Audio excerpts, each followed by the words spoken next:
Satreskrim Polresta Palembang akhirnya meringkus kedua pelaku pembunuhan terhadap Martono, seorang pekerja depot pasir.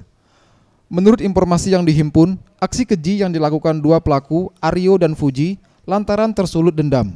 Karena korban telah menangkap adik salah satu pelaku saat melakukan pencurian gas di toko tempat korban bekerja. Aryo mengungkapkan tak bermaksud menghabisi nyawa Martono, melainkan hanya memberi pelajaran. Dalam aksinya, dua pelaku menusuk korban dan membuang korban ke semak-semak di Kelurahan Keramasan, Kertapati.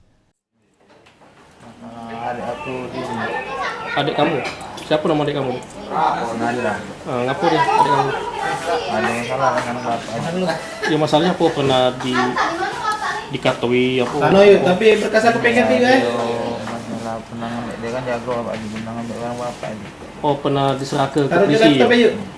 Ke Polsek mana Kertapati? Iya, mati. Apa ngambil tabung gas ya apa? Iya.